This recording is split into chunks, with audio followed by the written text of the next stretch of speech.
tout le monde et bienvenue dans ma cuisine. Aujourd'hui, je vous parle d'un sujet que j'affectionne particulièrement, le compost. Et je parle plus précisément de pourquoi c'est important de mettre son compost dans le bac brun, donc dans le vrai compost, plutôt que dans la poubelle. Avant de commencer à répondre à cette question-là, on va essayer de démystifier un petit peu qu'est-ce que c'est que le compost.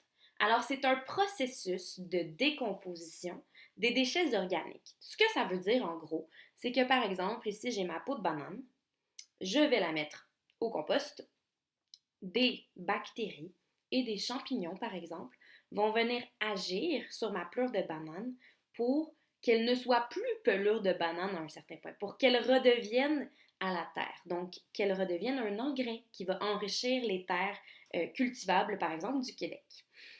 On va retrouver au Québec différents types de compost. Il y en a trois principaux. Aujourd'hui, par contre, je vais m'attarder vraiment au compost de ville, donc le compost qu'on va retrouver avec la collecte. Celui qui est le plus simple à faire à la maison, c'est-à-dire qu'on va prendre tous nos déchets de table, donc la viande, le fromage, les pelures de légumes et fruits, nos restants alimentaires, nos cheveux aussi qui tombent, et on va tous les mettre.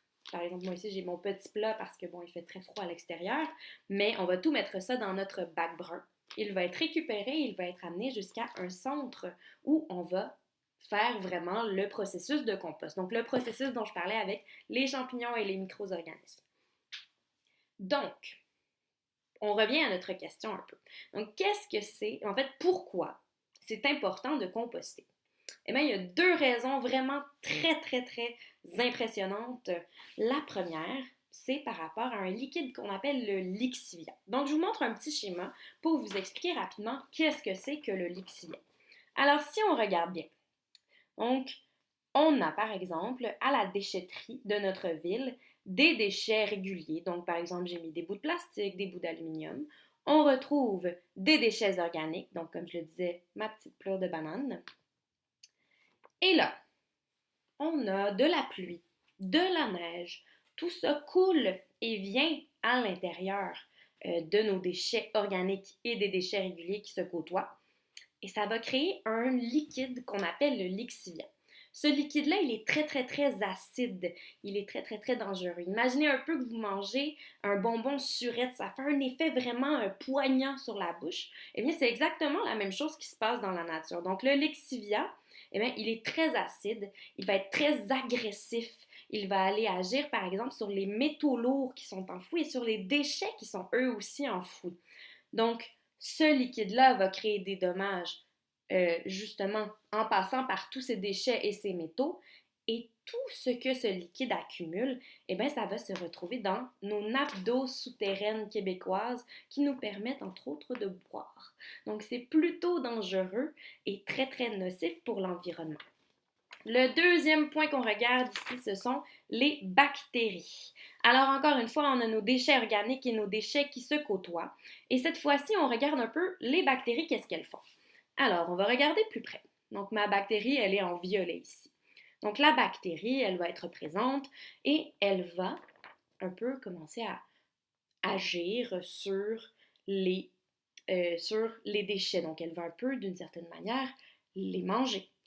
Et en les mangeant, elle va dégager du méthane et des gaz à effet de serre, qui sont deux choses extrêmement nocives pour l'environnement.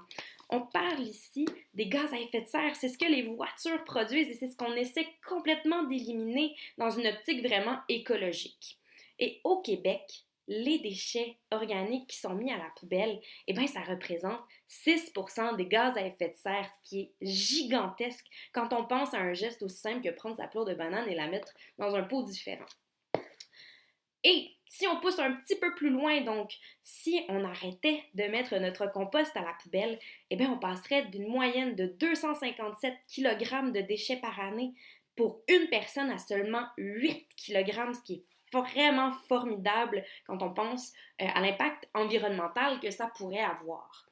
Et toutes ces données viennent bien évidemment de mon livre préféré, Sauver la planète une bouchée à la fois, de Daniel Lavallée, et du guide, pas du guide, de documents gouvernementaux par rapport au compost.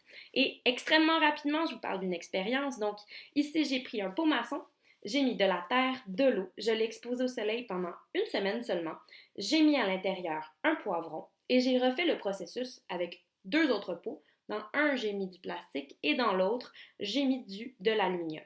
Ce que j'ai vu comme effet, tout simplement, c'est que le plastique et l'aluminium n'ont aucunement changé, mais que mon poivron, lui, dégage une certaine odeur, a entrepris son processus de décomposition et est beaucoup plus mou qu'il ne l'était avant. Donc, imaginez, à long terme, qu'est-ce qui aurait pu se passer avec mon poivron qui se décompose. Alors, c'est tout. Merci beaucoup.